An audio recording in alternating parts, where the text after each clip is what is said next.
Olá, tudo bem? Graça e paz a todos os amados irmãos e aqueles que estão me vendo, me assistindo nesse momento. Eu perguntaria para vocês se está tudo bem. Pode ser, né? Pergunte, faça essa pergunta. Mas a resposta com certeza seria até um tanto superficial, né? Estamos todos bem, sim, na medida do possível. Porque nós sabemos, estamos passando por um momento difícil, né?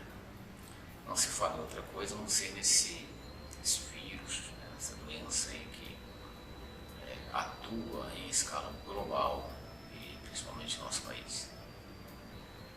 E nós percebemos com isso, e alguns crentes até acabam tendo para isso, justamente agora, nesse momento de dificuldade, né? De, entre aspas, tribulação. Então atenta para isso e acaba se voltando um pouco para o que a Bíblia diz, se voltando um pouco para Deus, principalmente aqueles que estavam adormecidos espiritualmente, acabam acordando por causa desse pequeno sopro, desse pequeno toque. Eu espero em Deus que muitos voltem para a casa do Senhor, voltem para o altar, voltem-se para Jesus nesse momento. Irmãos, o assunto é muito discorrido, né? Muito discutido, por todas as classes sociais, todas as pessoas, independente de quem seja, né? O letrado, o iletrado, né? O culto, o inculto, todos falam sobre o assunto. Alguns falam com propriedade, conhecimento de causa, a grande maioria fala sem conhecimento algum e assim vai. Mas vamos nos ater aqui ao posicionamento do crente, da igreja, né, em si. Os crentes, né, a maioria dos crentes, consideram esse acontecimento como um evento apocalíptico, né?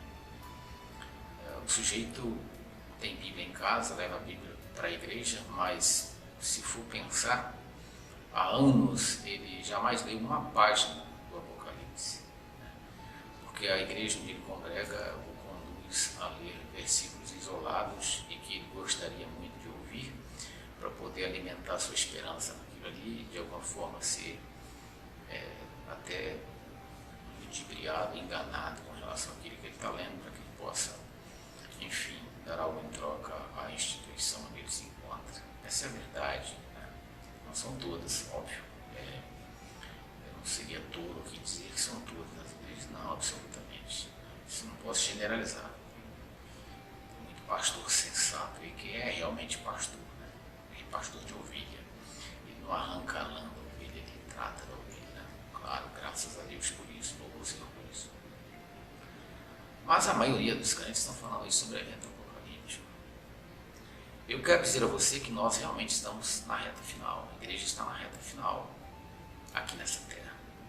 Eu digo isso a você com toda certeza. O que seria dizer reta final?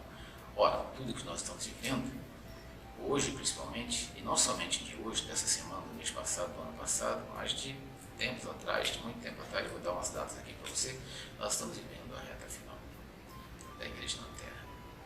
Mas ainda não é o fim, não é o fim, isso não é o fim, é um vírus que se espalhou aí em escala global, mas é só um sinal. O próprio Jesus Cristo nos disse que isso é o princípio, ainda não é o fim, é apenas o princípio.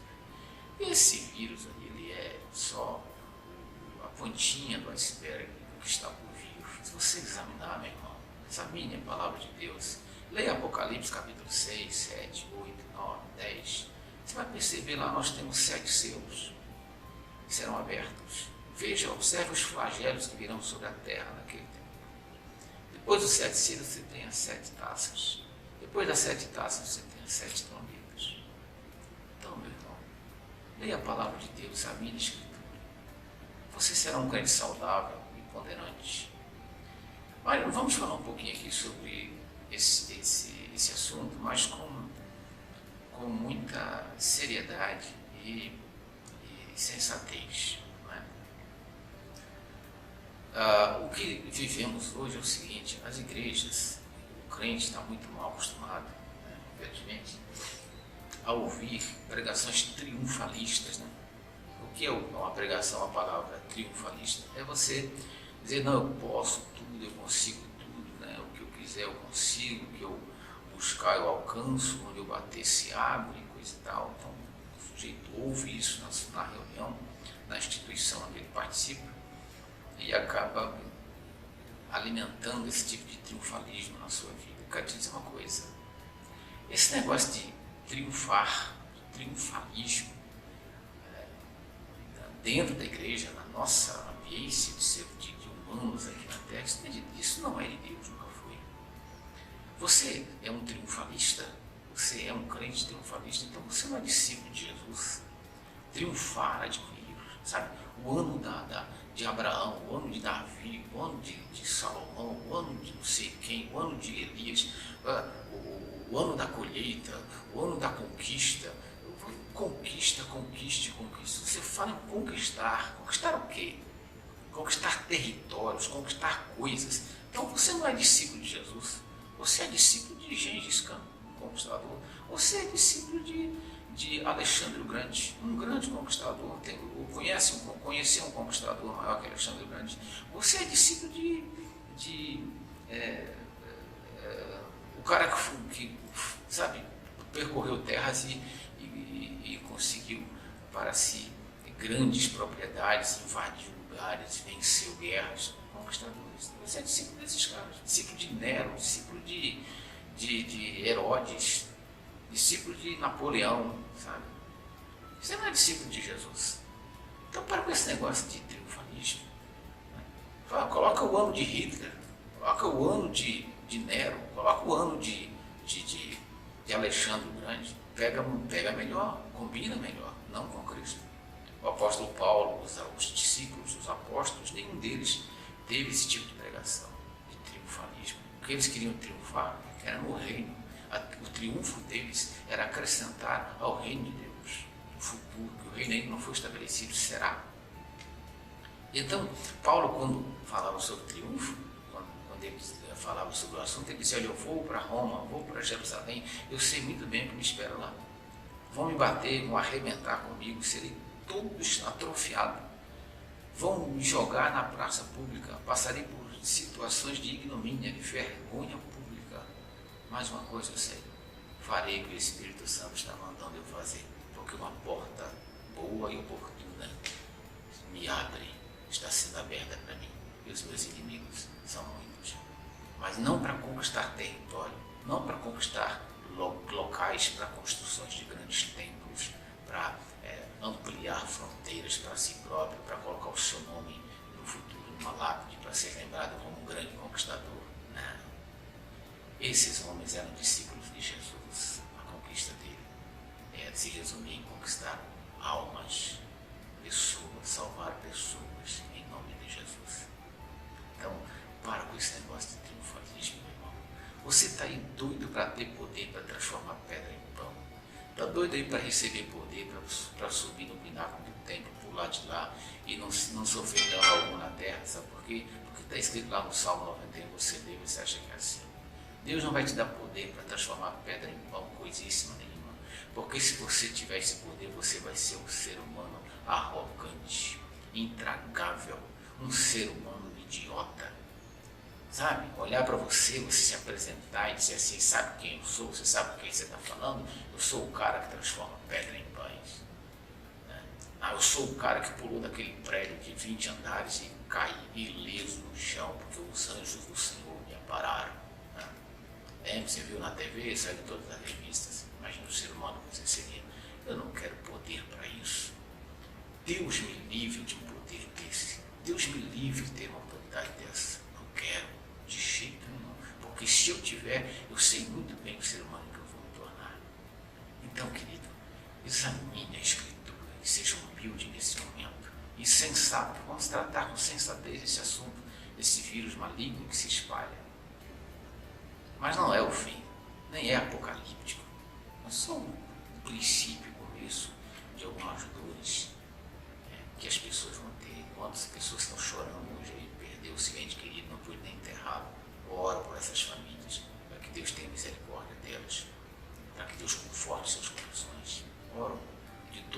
informação. Mas você que é um crente metido a entender Apocalipse, sem nunca ler uma página daquele livro, deixa eu te dizer uma coisa. Se você vivesse lá no século XIII, entre 1333 a 1351, houve lá naquele tempo uma praga, uma peste, chamada peste negra. Você sabe quantas pessoas a peste negra matou entre 1333 a 1351? 50 milhões de pessoas, só na Europa e na Ásia. 50 milhões de pessoas, a peste negra, no século XIII.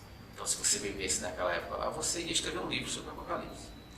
Você ia buscar tempo para dizer, olha, acabou o mundo está acabando. A peste negra é a última trombeta, é a última taça sobre a terra. Acabou o mundo, né? Não, não acabou. O mundo continuou, prosseguiu. Século XIII. Veja, 1333 a 1351. Pesquisa, você vai ver. Se você vivesse, por exemplo, entre 1817 a 1824, cólera. A cólera matou centenas de milhares de pessoas. A cólera.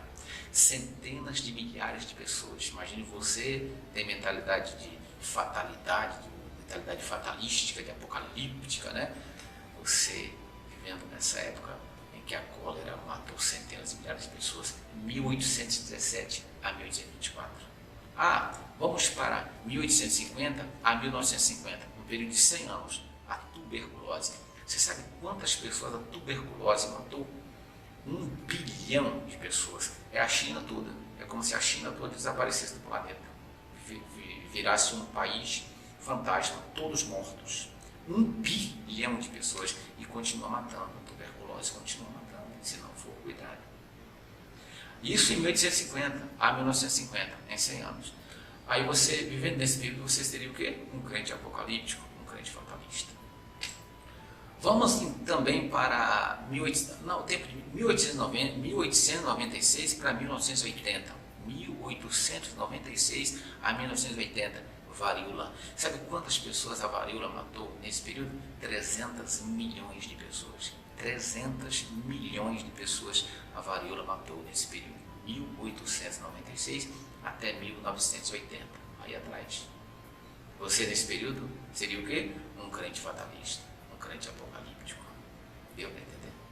Sem nunca ler uma página do Apocalipse. Você hoje é especialista em Apocalipse, porque é por causa do vírus, desse vírus que está matando gente aí em escala global. Vamos para 1918. 1918 a 1919, um ano. Em um ano, a gripe espanhola matou 20 milhões de pessoas. Um ano. Em um ano, a gripe espanhola matou 20 milhões de pessoas. Imagine você nesse período. Um ano, a gripe espanhola. Você ia dizer o quê? É o fim do mundo, acabou o apocalipse, terminou tudo, já era, acabou o ser humano, já foi exterminado, 20 milhões de pessoas. Pronto, apocalipse, mente fatalista. Deu para entender onde é que Deus quer te colocar? Deus quer colocar você no lugar da sensatez, para comentar o assunto, mas comentar com sensatez e falar para as pessoas que Jesus é a solução, que Jesus salva. Ninguém está falando sobre isso, só fala de Apocalipse. Estão perdendo o foco de que o Senhor Jesus é o único que pode levar, que pode ser, é a ponte entre o homem e Deus, e que as pessoas devem se converter a Cristo. Vamos ainda, 1918 a 1922, a tifo matou 3 milhões de pessoas. Europa Oriental e Rússia, 3 milhões de pessoas. Veja, se você estivesse nesse período, entre 1918 e 1922, você seria o quê? Um crente apocalíptico. Você seria um crente apocalíptico. Você ia dizer, não, o fim do mundo chegou, acabou tudo, estou perdido, estamos perdidos, morreram todos, estamos todos mortos. Então, acabou o mundo, acabou tudo, não tem mais solução. Você pensaria dessa forma, seria um crente apocalíptico. 1960 a 1962, agora há pouco, está vendo agora atrás, febre amarela, 30 mil mortos, lá na Etiópia. O sarampo, 6 milhões de mortes por ano e continua matando, 6 milhões. Então veja, quantos eventos horríveis o mundo já passou. E a igreja nesse período se posicionou como? Como será que se posicionará? Corre, corre, estamos mortos, veja o sarampo, essa doença horrível, 6 milhões de pessoas continuam matando até hoje. A malária, meu irmão, matou 3 milhões de pessoas. Desde 1980 para cá, 3 milhões de pessoas a malária matou e continua matando. A AIDS, 22 milhões de vítimas. 22 milhões de seres humanos morreram de AIDS e continuam morrendo. Apocalipse? Não. O princípio, início. Veja, começamos lá no século XIII. Entende? Nós não temos que ficar com essa mente de fatalidade. Preguemos a palavra, continuemos sendo o Evangelho, o Evangelho, o Evangelho. As boas novas do reino. Sabe? Buscar a Deus em espírito e verdade. E dizer que isso que nós estamos passando agora, passaremos. Isso é passageiro. Isso logo passa. A vida segue, a vida vai continuar. Outras pragas virão, pode ter certeza, outras pragas virão. O mundo está sujeito. O mundo está sujeito a essas pragas. Começamos com enfermidade, gripe espanhola, febre amarela, tifo, sarampo, AIDS, pragas. Porque o mundo vive debaixo de uma ambiência de pecado, de erro.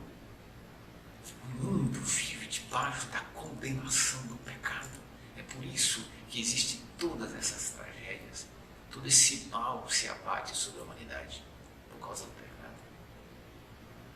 E você vive nesse mundo ainda, eu vivo nesse mundo ainda, estamos sujeitos a todas essas fatalidades, estamos todos sujeitos a essa fatalidade.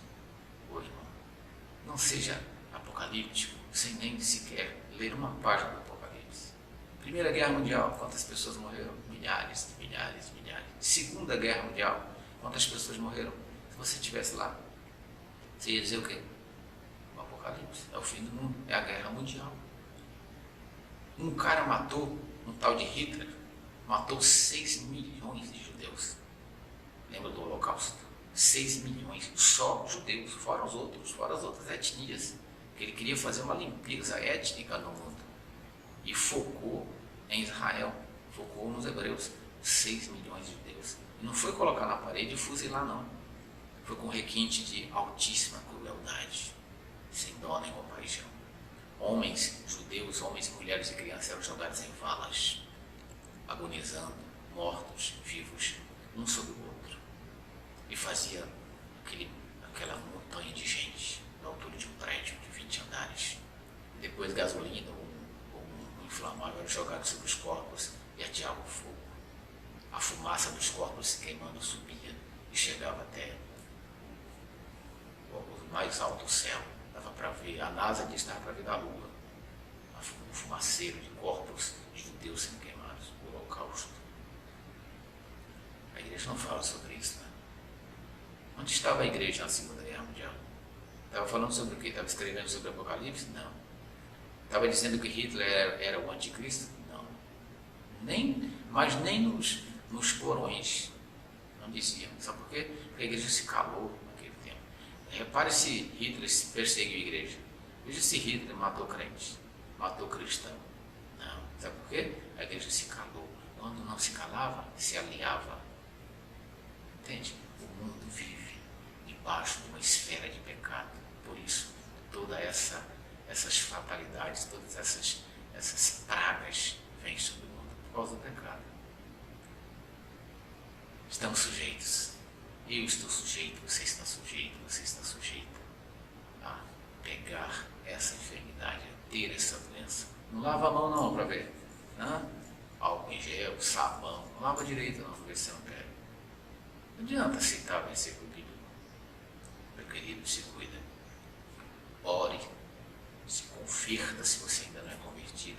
Dobra o teu joelho, clame, ore uns pelos outros. Pregue amor, ama o teu próximo. Com saúde ou sem saúde, adore a Deus. Deus respondendo às tuas orações ou não, adore a Deus. Ele é Deus, de qualquer forma, respondendo a minha oração ou não, atendendo ao meu apelo ou não. Ele é Deus e sempre será Pai do nosso Senhor e Salvador, Jesus Cristo.